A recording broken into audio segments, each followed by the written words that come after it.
WCTV, and I am here at the State House today to talk to you and to also watch the press conference about the launch of Mass TV. Mass TV is the first of its kind in the nation. This will be a civic network that will distribute TV programs from state government agencies and officials and vital public information to all Massachusetts residents at no charge over one website and available to all municipalities over their local community TV channels. Let's listen in as we see the press conference, which is going to have speakers Jeff Hansel, Mike Festa, Karen Polito, William Brownsberger, and Governor Deval Patrick. Let's take a look at that footage. There has been talk for a long time by a lot of different people, Terry Duenas being one of the original conveners of discussions around figuring out a way to distribute programs on the state level and figuring out an easier way to do that. There are some states that have their own government access TV channels, and they're run very well, and there's nothing wrong with that. But here in Massachusetts, we're already blessed with a very strong network of over 100, 140, how many is it, Chuck? 140 access centers across the state. So we already have the network here. And as we sort of noodled around with the idea of how to do this, we over the years heard increasingly from a number of people in state agencies, from nonprofit organizations, elected officials, in the county level and the federal level, about how better to distribute this programming rather than putting a VHS tape in the mail and mailing it to them, and hoping it's going to get to the right person and get put on the air. And of course, the first answer was, we'll just create our own channel. All it takes is this amount of money, and it's all done. That's the easy answer, but of course, you're talking about creating something that is not exist already. And we decided that we already have this network. If we can figure out a way to use the new technology, and most importantly, figure out a way to enable and energize our community TV stations across Massachusetts, we can create this network. It's already here. And we also realized that what we all do on a local level, showing our government in action, getting messages to residents in our local towns, there's no reason why we couldn't be doing that and why we shouldn't be doing that on the state level. And though Bill and Terry and I and others have spent a lot of volunteer effort working on this project and trying to figure out, make more time to work on it, I think we all realized early on that we had to do this. We just had to carry this through because it didn't make any sense that on the state level, on the regional level, on the county level, and to many, many nonprofits, that this network should exist and there ought to be a way to do it. So in that way, we talked to the folks at Teleview, who I already mentioned, and they figured out a way for us to do a couple of different things. And that is to figure out one server, to create one server where we could upload all the programming and make that available to every community TV station across the state to download and play back. And as we began to, again, noodle around with that idea and figure it out, we realized that it could work. Yes, there are some technical glitches that we have to work through, and we are working through those with your help and your feedback. The calls that I received from many of you about that really are helping us to figure this network out and make it work the way that we all know it can. But then we realized that the other part of this was to give residents who are not hooked up to cable, who may not have that access, an easy way to go to one website, one central portal, and preview and watch the same sort of programming. And so in that way we developed there are two arms of this project. One is, as those of you who are working community TV stations know, an upload site where you can all download programs that are loaded up there from various agencies that I've already mentioned, including the governor, and a website that we have dubbed mymasstv.org, where anybody in the state, anywhere, can go and see the same kind of programming. And we thought, what better way to actually promote community television in communities than by having a site that's easy to find and that state agencies, nonprofits, and others can direct people to go to. So those are the two arms of that. And the great thing about all of this is that we did realize we had the energy, the resources, the technology, and the people, and we didn't have to recreate the wheel. The best part about it, I think, is that we have done it without costing taxpayers any additional funds. We have not, this is not costing our cable providers any additional money, so your cable rate should not go up as well, which everybody likes. And we've added a whole level of programming to every cable system across the country, across the state. So that is where we are today with mymasstv.org. After the governor speaks and after we show you a little bit about the site, Terry, Bill, and I will be around this table. We're going to step you through how you use the site, how to use the flash site, and take your questions, comments, and suggestions. And we'll also be looking at the end of the day for those folks who'd like to volunteer to be on what we're calling our upload committee. This project is really not going to be successful except for the volunteer commitment of all of you and your civic engagement on this issue and on this project. I talked to some gentlemen in Granby, Massachusetts the other day, just starting a new access channel. They have no camera, they have no editing equipment, they have no studio. They do have one computer, an old PC, and a good internet connection. They heard about this and they started downloading programs. And they said, this is exactly what our community needs, is access to this kind of program. We want to see how can we help you? How can we get this thing going? And these are all volunteers. Nobody's getting paid to do that. But it's that kind of commitment in community after town and city of people who are realizing that we are providing to Massachusetts residents something that they've never really had access to before, and that's information that's vital to their lives, because everything that goes up on the mass access server applies to everybody, wherever you live in the state. And so upon hearing that, I just encourage you all to take whatever extra time you have, and I know we're all busy, to try to make this work and become a member of this and download these programs. And again, whether you're a mass access member or not, we encourage you to talk to us, find out about it, ask questions, give us your feedback, give us your comments, and we'll carry forward from there. And I thank you for your time. I'd like to now introduce my friend, Mike Festa, who's the Secretary of Elder Affairs for the state, and really one of the, again, early supporters of this project, and who now produces his own program, and I think he's going to tell you a little bit about that. Mike.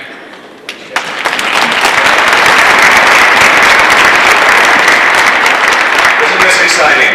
Everyone in this room understands Jeff's message. I don't have to say anything more about that. I think you know you're committed to that. But as a secretary and dealing with the senior population, I think it's obvious why I'm standing here, because number one, I know, as you do, that a lot of seniors enjoy cable, and they really are part of that constituency, that community that we have to bring closer to our government in every way. Those of you who run access cable, those of you who do the programming, you understand that as well. And I think part of our mission here, part of what the governor is telling us as a fundamental message, is that, especially in these challenging times, people need information to get through, to deal with barriers that they face, questions, fundamental things about how are they going to survive and flourish in the ways that we know they must.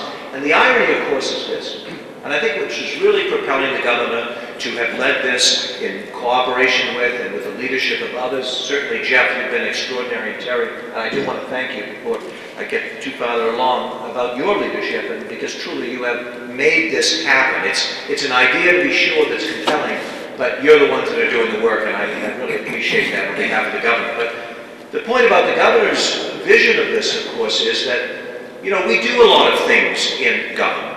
Local, state, government, every day is impacting senior lives and the lives of all of our constituents. And it is, frankly, the biggest challenge, I think, to connect those dots in a way which is useful. You do this to entertain, but we know it's also about informing. And I'm going to tell you, I'm a true believer. I see Bob Boiselle, I want to identify Bob. Bob is has been doing this. He's done 850 shows in the city of Melrose over many, many years. He's an extraordinary man, but we do a garden show together. And I have to tell you, 11 years, Bob? So I'm a true believer, but I can tell you in the new job, Secretary of Elder Affairs, it wasn't hard for me to appreciate the value, but now it becomes really a test of what exactly we're trying to accomplish. And for those of you who are in government yourselves, Tom, great to see you, Tom, by the way, and other cabinet members and other offices, other agencies, my message to you is this. You know what's going on in your agency. You know the programs that you manage. You know the people that are delivering the services. And you recognize, I am sure, part of the reason why you're here is that we have an extraordinary opportunity to use a vehicle which does not cost the taxpayers anything, but gives us a very effective way of getting those services, that information, that value to people.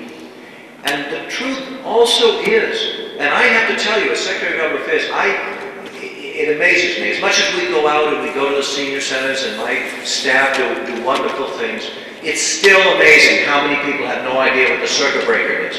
Circuit breaker for property tax relief. How many people are struggling to figure out how do you pay for prescription drugs when we have, albeit one that's under some challenge right now, but we have a good prescription advantage program. And you can go down the list of all of these things that are happening that we're doing as part of government, and yet too many people are either not aware or, and obviously because of that, we're not reaching out as well. So I can tell you, I've done 11 shows. I guess it's one of the reasons why I'm posting this is you've concluded, Jeff, that I'm a true believer in practice as well. And I have to say, with Tom Kelly, we did a show on veteran services. And, you know, we think about it. Before you go on that show, you say, how many veterans, senior veterans in particular, who are sitting at home today, and you know, they've never been connected maybe with Veterans Affairs. Maybe they're not disabled, service connected, but they've got issues that really matter to veterans, and they found out in that show, in that half an hour, some extraordinary things that are going on in Veterans Affairs. This is what it's about. It's outreach and connection. And so I really, if I could say one thing that I hope you remember above all else, for those of you who are in a place where you see the things your agency and your organization is doing, and you want to move it to another level of information sharing, use this vehicle. I cannot tell you how many times people have come to me as I visited around the state and said, oh, I saw that show that you have on cable, and we were talking about, circuit breaker was one. We did the senior benefit expos, we talked about food stamps. You know, by the way, the food stamp program, which is now named SNAP, I did a show with Julia Keogh, who's an outstanding DTA commissioner, but she came to me early on and said, you know, we need to outreach more for seniors. A lot of seniors who are eligible are not yet applying. We have seen almost a 40% increase in the number of seniors enrolling in those programs. I do not attribute that, to be sure, to this alone, but I know this. I know that anyone watching that show would have thought about the fact that maybe I'm eligible too, and maybe that was the motivation to get them to go. So this is what it's about, and that's why I think the governor clearly feels that in partnership with Access Cable, with our agencies of government partnering in this way, we are going to serve our constituents better.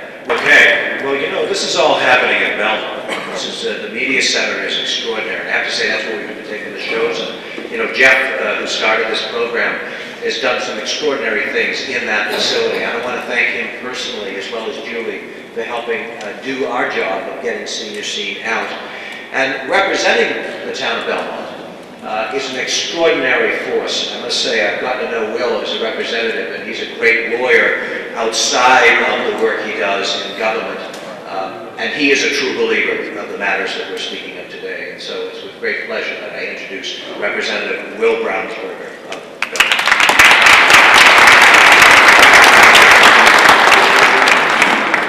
Thank you, Mike, for that kind introduction. I'm a little embarrassed to be here today because I think I'm here more as a poster child than as a leader on this issue. The real leader on this issue has been Jeff Hansel in my community.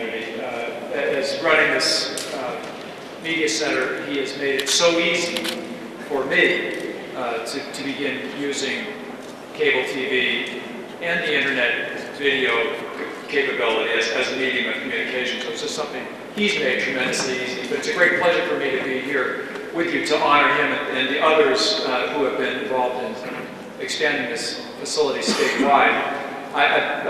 One of the things that's made it possible to be so successful in Belmont is not only Jeff's leadership, but the leadership of a very strong board at the Belmont Media Center, who's present here today. Jonathan Green is chair still? Yeah. And Ed Yee and thank you, Lucia. And Ben, thank you. And of course, the chairman of the Board of Selectmen, Angela Ferenze, who's presided over this progress and helped it along in many ways. And of course, Julie, who's made it work. So thank you to all of you in Belmont for making this easy for me and for setting an example of connecting things statewide. I do believe that today people face so many different ways of getting information. We have so much print media accessible to us. We have so much television. How many channels of television available to you now when you turn on cable TV? We have the wide world of the internet and YouTube. So a given person has hundreds of options at any given time as to what information they're going to consume. It's not just one scrap of newspaper being passed from person to person around the local cafe. It's hundreds of options that people have to look at. And so that when the governor talks about civic engagement, and I applaud the governor for his emphasis on the issue of civic engagement, it's very difficult to achieve, in fact. It's very difficult to kind of break through that tremendous variety of options that people have and get paid attention to. So that I believe that in order to achieve effective civic engagement, we have to communicate in as many different media as possible. So as a state representative, as a governor, we need to communicate through email. We need to communicate. We need to have a web presence about what we're trying to get out. We need to be in the newspaper. We need to be on cable, and we need to have our cable products available not only as scheduled, but as available at any time the viewer wants to view them in the internet. And so this leadership is exactly what we need, and I'm very, very grateful for it. And it made it so easy. And I would say, for any of you who are contemplating beginning to take advantage of this vehicle as a medium of communication, it really is easy. I've been very pleased. If you have, all it takes is a couple of people who are willing to talk about something interesting, and a good cable facility who's willing to build it up for you and open it up for you. So you come in, you do the show, and lo and behold, people say, "Hey, I saw your show. It was great." Well, I'm glad you feel that way. But actually, it's very easy. We just talked about the things that are on people's minds, and it's an easy thing to do, and I encourage people to do it. And I think people are interested in what's being talked about locally, just as interested as they are, interested in what's happening on a larger stage in the world, if you give them the opportunity to see what's going on. And so I also want to say that the Speaker of the House, Sal DeMacy, is very enthusiastic about this initiative.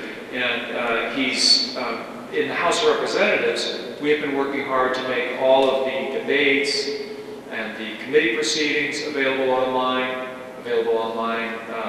through the internet as we're doing here with this product. And that's a strong priority to Speaker, and he looks forward to working closely with the government to open up every part of our government process so that people can see what's going on, be engaged in it, and respond to it. So again, thank you, Jeff. Thank you, Jim O'Day. Thank you, everybody who's been involved in making this thing happen. And again, it's an honor for me to be here with you today. Thank you. Hi, everybody.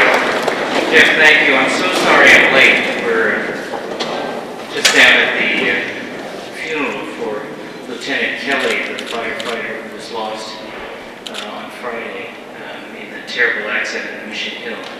But I'm glad that you waited, because I wanted to come through and thank you all for helping to make this a reality. It's enormously important. I think you all know that civic engagement is a centerpiece of what we are trying to do in this administration. Trying to bring more voices into the conversation around civic and political life. Government, it seems to me, ought not be just about the professional politicians. due respect, everybody. It ought to be about ordinary people with practical and common sense experiences and perspectives having a role to play in shaping their government and their civic and political life. For the public to participate in government, in the public's business, then the public needs to see the public's business. And that's what Mass TV Cable Network is about. It's another way to enable civic engagement, and I'm so glad I had an opportunity before you all dispersed to come by, and thank you for making that a reality. I want to thank Jeff and Dan Moy. I want to thank Secretary Festa, who has shown such interest and leadership in this. This is Representative Brownsberger and Rep. Polito, I think, was meant to be here earlier, but did she have to go?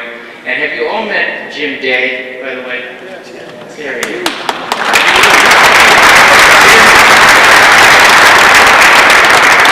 It's absolutely breaking my heart that Jim is leaving us this week, at the end of this week. But this is as much his vision as anybody's, Jim, and I'm grateful to you. Thank you.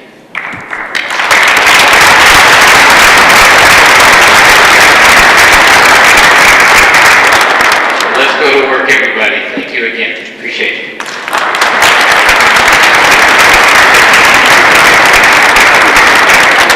Thank you for watching WCTV's coverage of the launch of Mass TV. This is going to be an exciting clearinghouse of government information that we're going to provide to you here on WCTV.